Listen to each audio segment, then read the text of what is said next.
Good morning student. हम लोधी वंश कर रहे थे। लोधी वंश में सिकंदर लोधी आज हम स्टार्ट करेंगे। ये देखो, बहलोल लोधी का पुत्र है। वैसे तो सारे अमीर तो बहलोल लोधी के दूसरे पुत्र को शासक बनाना चाहते थे, लेकिन सिकंदर लोधी शासक बन जाता है। और इसके बचपन का नाम कई बार आपके कंपटीशन वगैरह में पूछा जाता है। निजाम खां बचपन का नाम था। और ये 2-4 महत्वपूर्ण कार्य भी करता है। एक तो अगर हम बात करें अपने आगरा शहर की नींव किसने रखी थी, तो सिकंदर लोधी ने 1504 में रखी थी। इसने जो इसके अफगान भाई थे बहलोल लोधी ने जिसकी शक्ति बढ़ा रखी थी, उसकी शक्ति को इसने नियंत्रित कर दिया। इसने धार्मिक कट्टरता की नीति अपनाई। हिंदुओं की धार्मिक यात्रा के ऊपर इसने पाबंदी लगा दी थी। अगर बात करें इसने कौन कौन सी विजय प्राप्त की हैं, तो जौनपुर के शासक के साथ ये युद्ध करता है, बाद में संधि करनी पड़ती है, फिर से ये युद्ध करता है, फिर ग्वालियर के विरुद्ध भी ये अभियान भेजता है। पहले तो क्या इस ग्वालियर के जो शासक है उसके साथ ये संधि की नीति अपनाता है, लेकिन बाद में इसको ये लगता है कि वो अच्छे से कार्य नहीं कर रहे हैं, तो फिर इसके ऊपर क्या है आक्रमण वो करता है और कुछ एक क्षेत्रों पर अधिकार कर लेता है। फिर नागौर के विरुद्ध भी ये नागौर पर भी आक्रमण करके वहाँ भी अधिकार करता है। अगर इसके प्रशासनिक सुधारों की बात करें तो न्याय व्यवस्था को स्ट्रॉन्ग करता है ये, ठीक है। विश्वास पात्रों को भर्ती करता है ये, और निष्पक्ष न्याय करता है। कठोर दंड व्यवस्था ये अपनाता है। हिंदुओं के प्रति ज़्यादा कठोर नीति अपनाता है। और इसने और कौन कौन से कार्य किए हैं, एक तो इसने सिकंदरी गज चलाया है। अब ये सिकंदरी गज क्या है, कई बार पूछा जाता है। तो ये भूमि की पैमाइश के गज था सिकंदरी गज, और ये अकबर के टाइम पीरियड तक चलता रहता है। अकबर ने बाद में दूसरा चलाया है।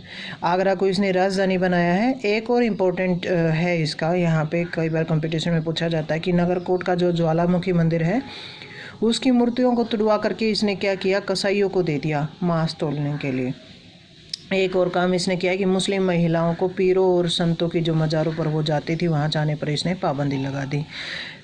ये सिकंदर लोधी का अपना सारा इम्पोर्टेंट है। हम इसको शॉर्ट उसमें कर रहे हैं, ज़्यादा बड़ा बड़ा नहीं कर रहे हैं।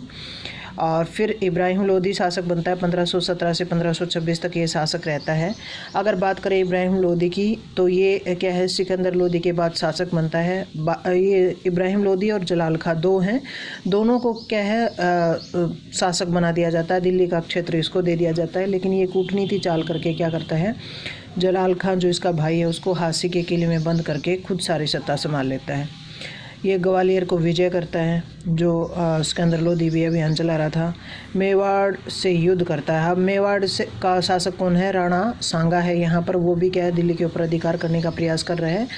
तब गतौली या खतौली का युद्ध होता है, और राणा सांगा के चोट लगने के बाद भी क्या है वो इस युद्ध में जीत जाता है और चंदेरी के क्षेत्र पर अधिकार कर लेता है। अफ़गानों के विरुद्ध के विद्रोह होते इसके टाइम पीरियड में, क्योंकि ये भी अफ़गानों को इतनी महत्व नहीं दे रहा है, ठीक है। तो अफ़गान के जो जैसे दौलत खां लोधी, आलम खां लोधी हैं, वो सारे के सारे विद्रोह करते हैं, लेकिन ये विद्रोह का अंत कर देता है।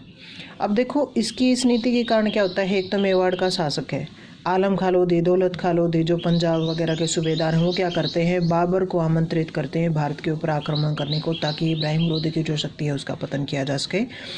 तो पानीपत का युद्ध होता है बाबर और इब्राहिम लोधी के बीच में, 1526 में ये हुआ है। और इसमें हमने जब आप आगे भी पढ़ते हुए आप पानीपत का युद्ध पढ़ते तो हमने देखा कि बाबर के पास तोपखाना है। वो व्यू रचना रच करके क्या करता है, इब्राहिम लोधी को हरा देता, और युद्ध भूमि में ही इब्राहिम लोधी मारा जाता है। तो ये हमारी जो सल्तनत काल है पूरा का पूरा यहाँ समाप्त हो जाता है, और उसके बाद मुग़ल काल शुरू होता है। अब उसके बाद भारत में बात करें कि इस टाइम पीरियड में विभिन्न क्षेत्रीय शक्तियाँ उत्थान हुई है। वैसे ये बहुत बड़ा है आपका, लेकिन हम इसको अभी यहाँ कर नहीं रहे, क्योंकि अगर आपके सिलेबस की बात करें तो ये सारे के सारे वंश पूछ रखे हैं। तो जौनपुर की स्थापना होती है, ये क्या करते हैं सल्तनत काल में, क्या है जब कमज़ोर शासक आते हैं तो ये धीरे धीरे संतुलित होकर के जो अमीर वर्ग है, सूबेदार वर्ग है, वो क्या करता है अलग राज्य स्थापित कर लेता है। जौनपुर में राज्य की स्थापना की जाती है, जैसे यहाँ पर फिरोज शाह तुगलक के टाइम पीरियड में जौनपुर की स्थापना की गई थी। बाद में यहाँ पे अलग राज्य बन जाता है। बंगाल में भी ऐसे, मालवा में, गुजरात में, राजपुताना में जैसे मेवाड़ है, मारवाड़ है, आमेर है। उड़ीसा में भी ऐसे संतृप्त राज्य की स्थापना, कामरूप में भी ऐसे ही। और सबसे इम्पोर्टेंट यहाँ दो निकल करके आएंगे, बहमनी साम्राज्य और विजयनगर साम्राज्य। इन दोनों के बीच में क्या है लड़ाइयाँ भी चलती हैं। और जब बाबर आता है तो बाबर अपनी बाबरनामा में विजयनगर के शासक जो कृष्णदेव राय हैं उसके बारे में भी वर्णन करता है। तो यहाँ हमने इनके बारे में डिटेल में नहीं किया, क्योंकि अभी जो आपका सिलेबस है उसमें ज़्यादा इसके बारे में पूछ नहीं रखा है। हमने बस आपके इनके बारे में थोड़ा थोड़ा सा बताया है।